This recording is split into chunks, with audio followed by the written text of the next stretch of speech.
Rewmi 24 TV. dal leen ak jàmm mbokk yi nuyu nañ leen siyaar nañ leen ci 8 mars 2023 bi yéen ñi nga xam ne yéenay safoo seen chaîne bi di Rewmi 24 TV. lu doy waar mi ngi am ci Sénégal injustice bu métti lañuy nemmeeku injustice bu doy waar bu ñu nee injustice nag li ko waral mooy juge boo xam ne tëddeewul njaaxaanaay dafa nekk di def kumba am ndey ak kumba amul ndey moom la ñuy nemmeeku ci semaine bii ñu dugg rek waaye avant it amoon na.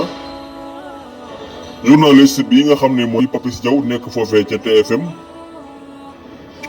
gis nañu ne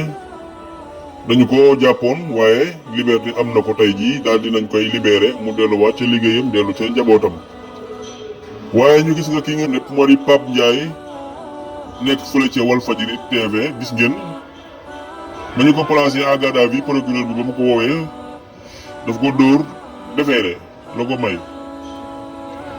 injustice bu métti la ñuy nemmeeku ca boobu jamono prison ba ma ngay wéy di am ay prisonniers yoo xam ne ñu leen téye kenn mënul comprendre ku ci mel ne Amidia doon soxna soo xam ne la mu wax ba tey mi ngi fii kenn mënu ko ca jàpp. Fadilou Keita nekk ca Pastef gis ngeen ko moom it ma nga fay bëgg a yàgg na fa sax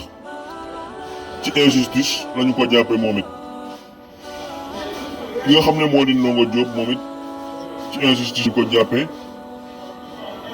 kenn mënul lem Pape Mamadou Seck ñeneen ak ñeneen ñoo xam ne ñëpp daal ñu ngi leen téye ci prison bi jàpp leen façon jàppin boo xam ne lu métti Sénégalais yi la. fii daal kumba am ndey ak kumba amul ndey moom mooy dox fii ci Sénégal moom la ñu nemmeeku ndax Papis Diaw lii ñu ko def nii libéré ko ca booba jamono ñu defee kii di Pape Ndiaye njabootam toog di seetaan Sénégalais yi toog di seetaan lii nag Sénégalais yi dañoo xam ne kenn mucc ci